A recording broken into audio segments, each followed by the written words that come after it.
There's been a lot of news lately involving Monster Energy products. The latest regarding a lawsuit filed on behalf of a 14-year-old girl who died, and her parents blame the drinks. Susan Hogan joins us now to talk more about the growing concern over these drinks.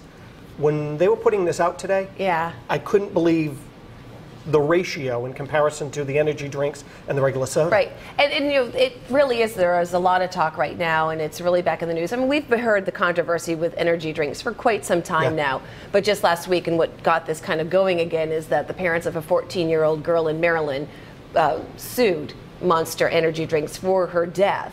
And they're claiming that, you know, she had caffeine toxicity from drinking one of the Monster drinks. So, and right now, the FDA is actually looking into 5 reports that cite these Monster Energy drinks, 5 deaths, including 1 non-fatal heart attack as well. They're saying in these reports that the people are claiming that after drinking these drinks, that they had suffered some adverse effects. Try walking around a sports field and not see kids drinking this stuff. Oh, absolutely. And even if you tell them how bad it is for you, they're still drinking because they think it's a cool thing. So in each can, one 24-ounce can, there's 240 milligrams of caffeine, which is equivalent to 7 cans of cola. I thought they were joking when I saw that this morning. Right, 1 to 7.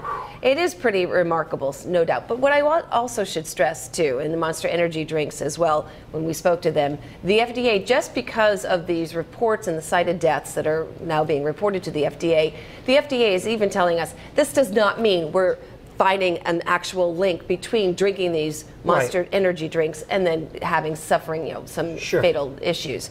What they're saying though is, you know what, we have these reports, we are investigating. Some of these deaths date back to 2004, so it is something that they are looking into. When we spoke to the FDA the other day, they said absolutely, you know, we take every single allegation seriously, every single report that comes into our office, so it's something that they have to certainly look into. Are there any warning labels on the drinks themselves? There are, and the warning labels say specifically, limit 3 cans per day, not recommended for children, pregnant women, or people sensitive to caffeine. Now, in the case of the child who died, the 14-year-old girl, her parents claim that she had 2 24-ounce cans of these Monster drinks in a 24-hour period. Right. Okay? And an autopsy report did find that she did die of cardiac arrhythmia and from caffeine toxicity.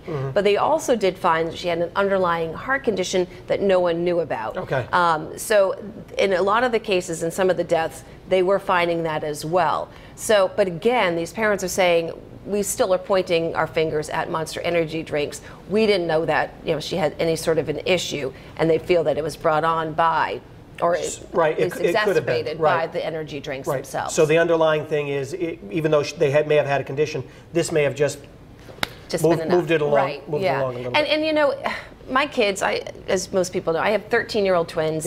My 8-year-old, I wouldn't let him touch this stuff. But you know, my kids are on the ball fields, they're on lacrosse, and they want this stuff, and I've let them each have 1 can maybe every once in a while. And I'll tell you the effects, I mean, they are like, you know, it does give them that wired. They are wired. But you know, I mean, Monster Energy drinks, you know, in a statement, and they're very adamant about this. They're like, listen, you know, our drinks are the equivalent of, you know, with the caffeine, 1.5 cups of a regular brewed coffee. Which kids drink still. So they're saying, you know, and these drinks have been around for decades. Not this one in particular, but, you know, they have, in all of the years that they've had Monster Energy drinks, they're saying, we don't see any fatal issues, you know, repercussions from drinking these drinks.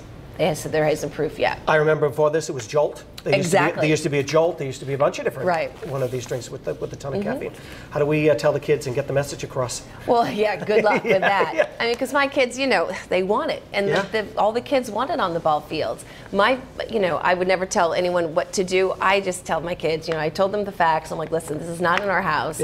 Every once in a while, if, you know, I might buy, you know, my 13-year-old kid, let them have 1 can of it. But, you know, you got to just, you know the facts, you know that it's out there, you know that there's some controversy surrounding this, a possible link, we don't know that yet. All right, all good information. And if you want to learn more about this and find more information about Susan's consumer tips, you can head to WPRI.com.